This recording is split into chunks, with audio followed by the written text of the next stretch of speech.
All right. Welcome back. We're here with Discipline to Win, episode 26. Make sure you like us, follow us, subscribe on all social media channels for the latest and greatest folks to hear their story about how they use discipline to win in life, win in business, and ultimately become the person that they always knew they could be. Today, we are extremely excited to be live in Barber Ben's barbershop in Harrison City, Pennsylvania. So this man right here is a friend, can call him a mentor, a therapist, my barber, and someone that I look up to of just being a just awesome all around human being. So Ben is the number one barbershop in Westmoreland County, Pennsylvania, right outside of Pittsburgh, Pennsylvania. And we're super excited to be live in the shop today with him, just to share his story with all of you about how he took crazy chances throughout his life to get him to where he is today. And I'm not going to steal any of your thunder. Ben, welcome to the show.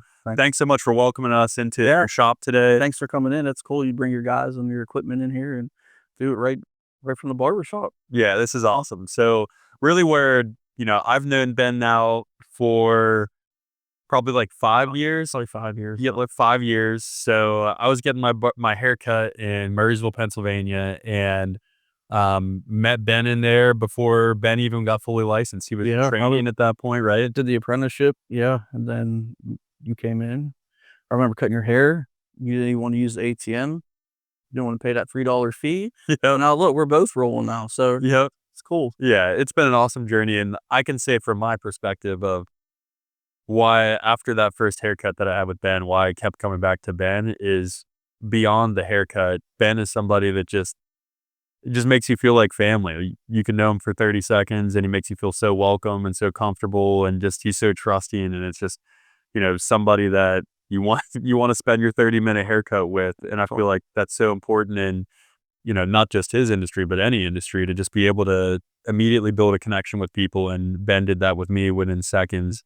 And then, we became, I think, friends, and, haven't strayed from him for 5 years now. So I guess, Ben, why don't we start at the beginning of really your story?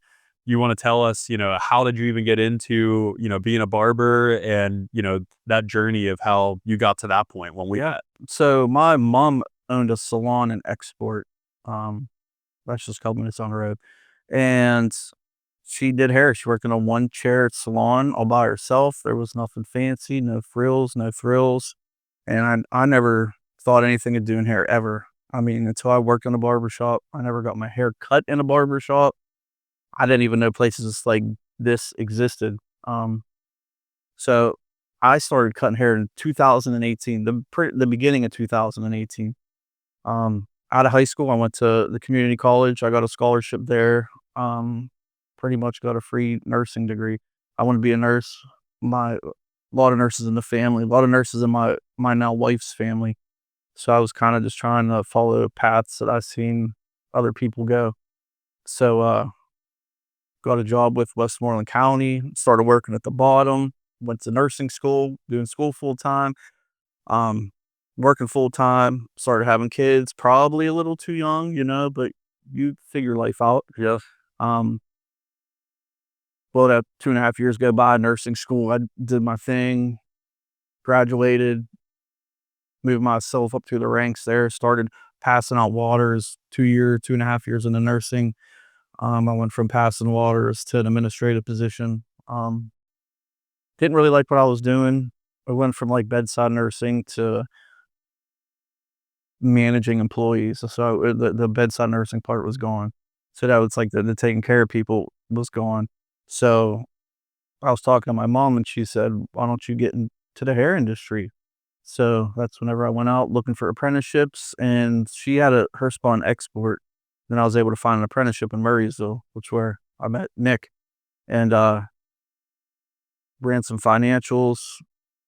I would think we had all four of our kids then, and told my wife, like, this is what I want to do. So I had a nice salary, office.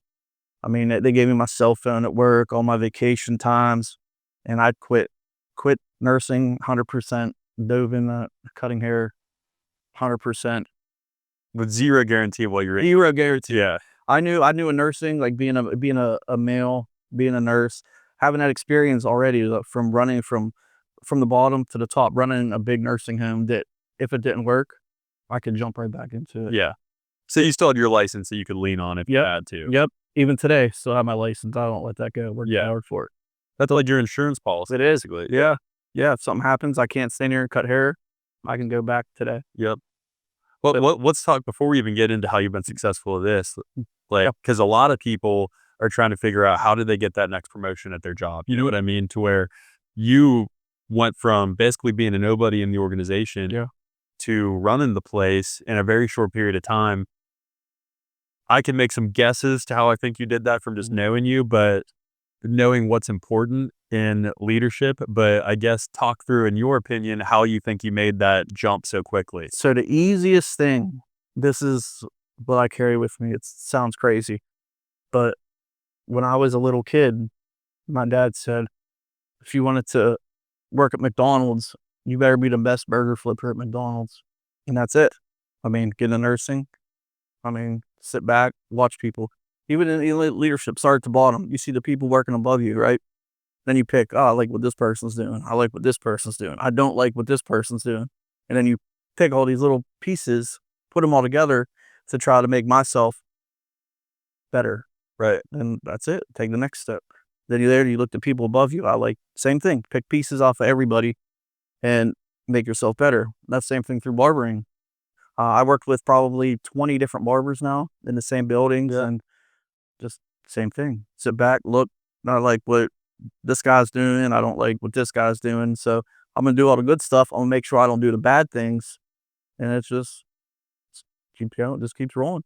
And so, what I'm hearing obviously is you really never got complacent. Yeah, You always wanted to keep improving yourself, whatever your craft was at the time. Yep. And a big piece of that is having the awareness to see your weaknesses at the time too, of like, hey, I know I'm lacking here. Who's around me that I could take any positivity from? And knowing you that like I have for 5 years, Ben is the most, positive, optimistic person to where you could have in any of those situations just saw the bad things and been like, whatever, I'll just do that. But you always looked for the Oh positivity yeah, you gotta pull. in everybody to try to just take as much as you could to, Yes, sir. to continue improving like you did, to where that's so important in Mm. any role. You can make the best out of nothing and use it to your benefit and Yep. continue to build yourself and Yeah, who you are. that's what I lean on. I know there's always, like, I cut hair now, but there's other barbershops locally, and I know there's other people out there that are better hair cutters, and that's fine. That's Mhm. totally fine. There's other people that might have better personality, and that's fine. But I just try to be the best me, and I don't know, it's been working. Yeah. Yeah. So, you made that jump and took that huge risk. You had a family to where a lot of people never take that huge Mhm. jump because they say, "Hey, I got a wife, I got kids, I got people, that I need to, provide for," basically, to where you clearly weren't happy where you were doing what you were doing. And I think you set a good example for your family of you want to do something where you were excited to get up every day Mhm. and were passionate about what you were doing. And obviously as a father, I'm a father as well. Like that's what you want to set the example to your kids on, trying to tell them to follow their passion and their dreams no matter what. Take that jump and, go out there and achieve something. And in a super short period of time, here we are today. We're in your shop. You have your own business and your kids, got to be damn proud of their dad Oh yeah. to call you their Hey, dad. they're proud to wear the shirts, and they're proud to advertise their dad. Yeah, they're probably the coolest kid in school. 'Cause Yeah. probably half their friends come get their hair cut here.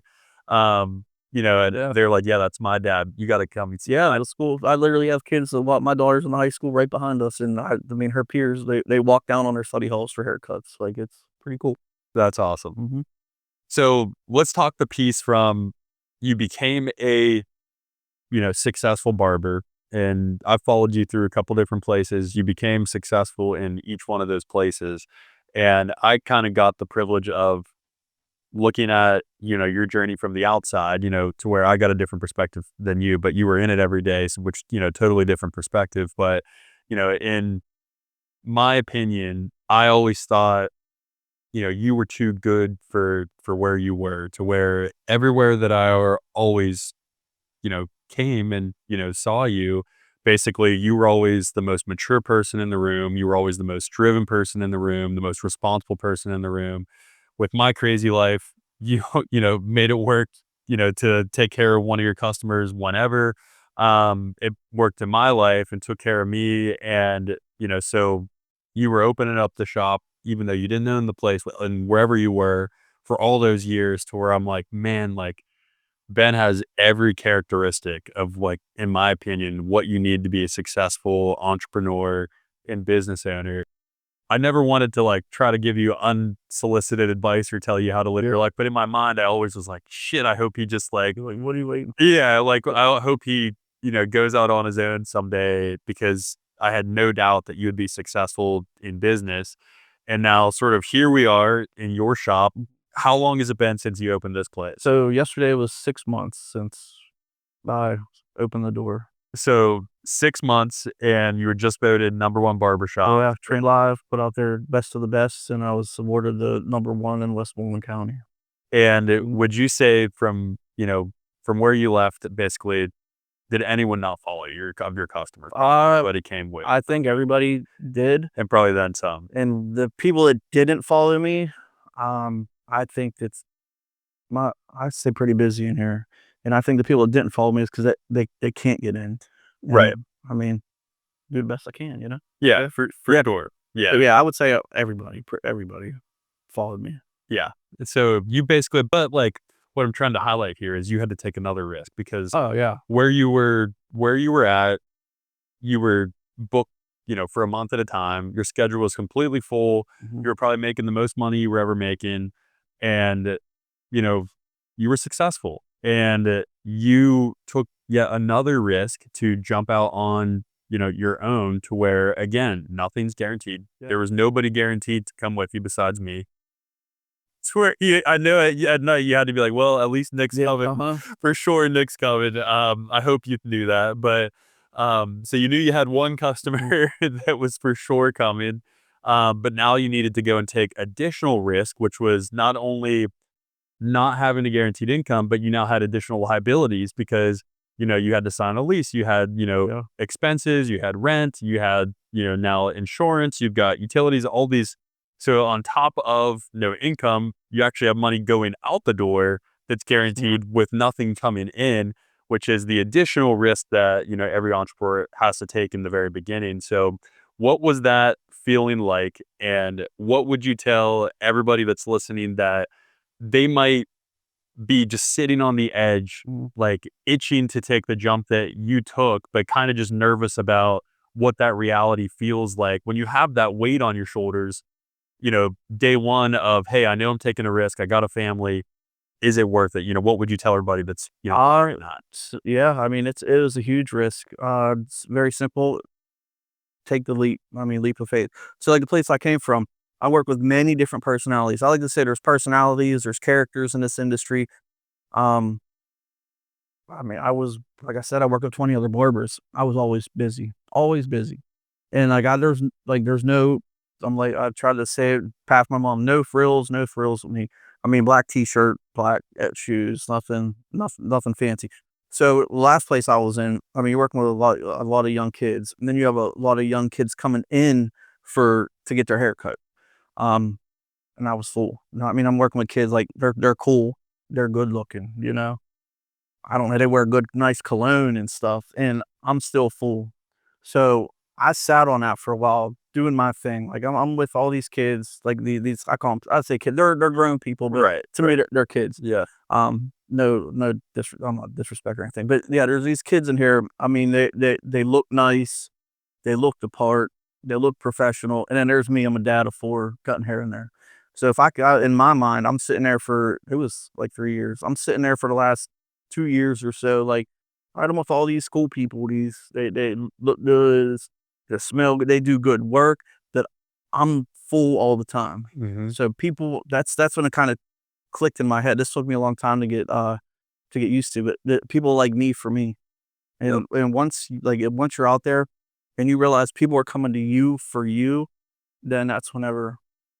I mean, it was a risk to. I'm gonna be honest with you. It was a risk to go from the last barber shop to here, because what if people didn't like me for me? Right.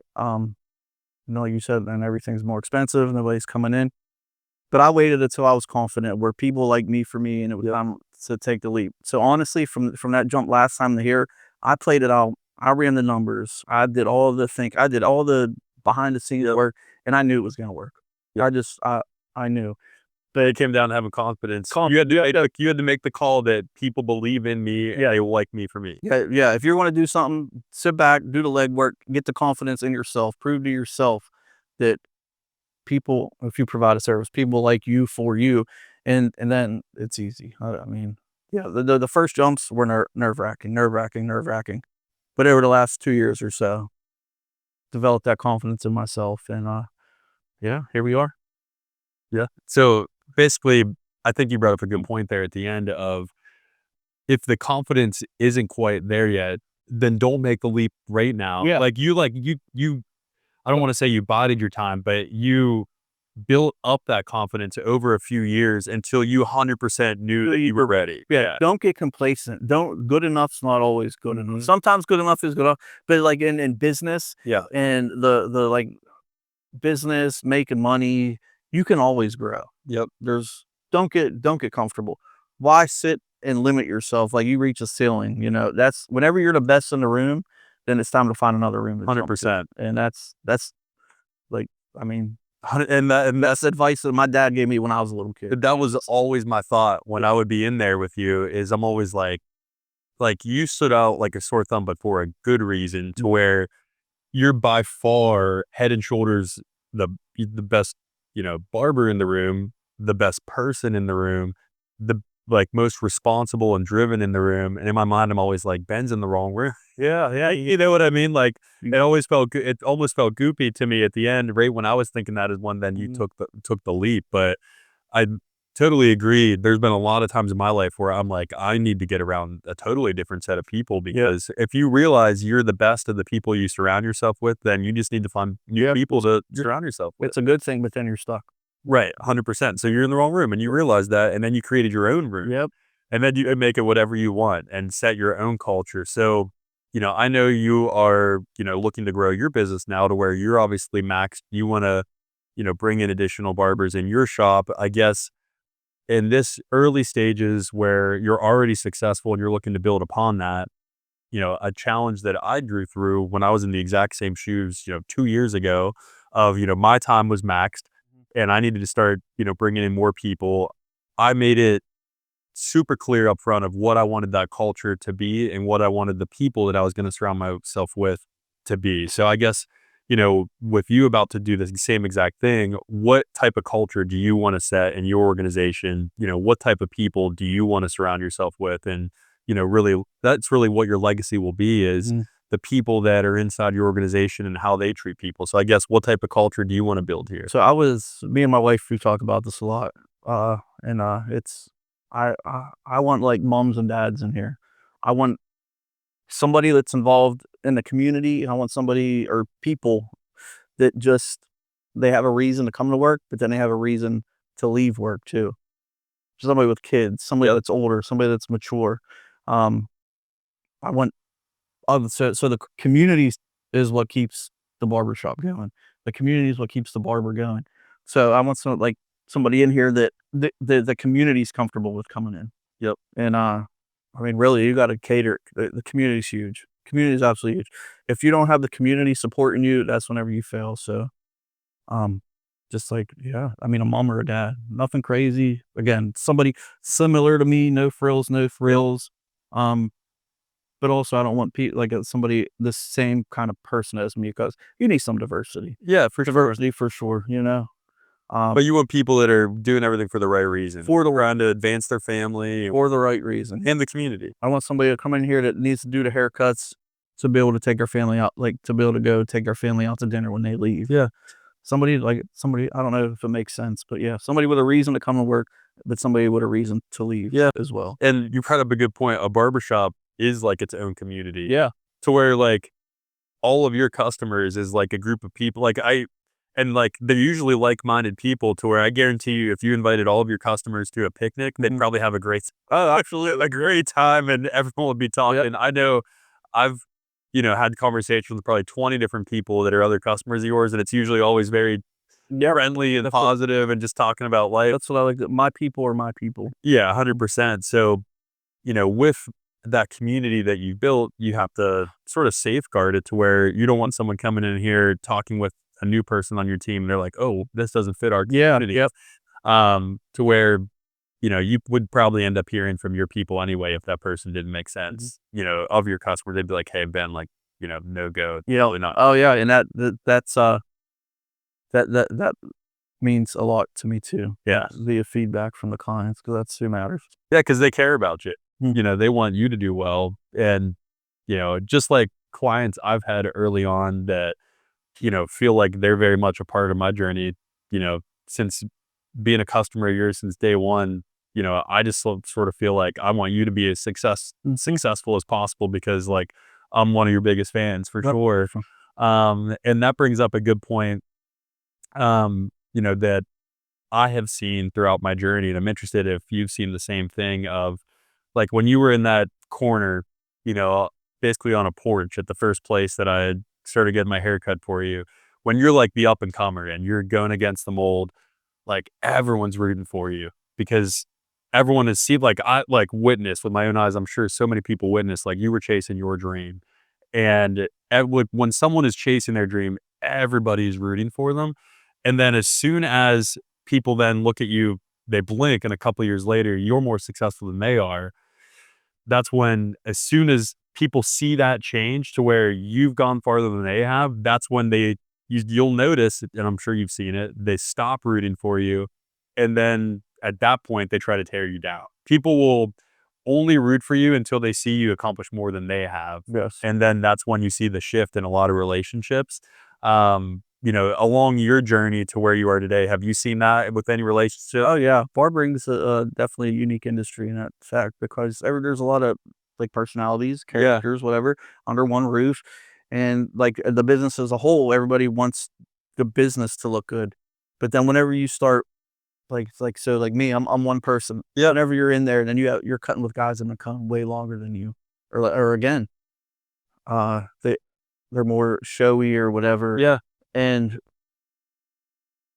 that like the clients start shifting like say towards me, that the people, yeah, they see that, and then they want to tear you down. Then instead of being happy and rooting for you, once you start doing good, then there's Envy. You know what I mean? envy, a great word for it.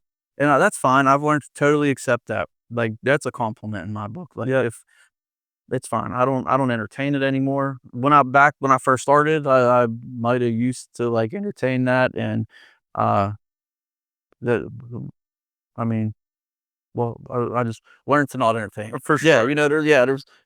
it's fine. It's a compliment now. If you don't, if a lot of people like me for who I am and what I do, and some people don't, and that's fine. It's Yeah. totally fine.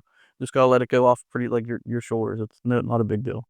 Well, what's been awesome is just seeing, I've watched you in a ton of different organizations and places, and it never took long for you to become the best everywhere you were. And now, basically you get to mentor and foster other people that I'm sure if you're anything, we're very like-minded. Like I want my people to be way better than me, Yeah. to where I'm sure you're going to foster and mentor the next generation of barbers to be the same way.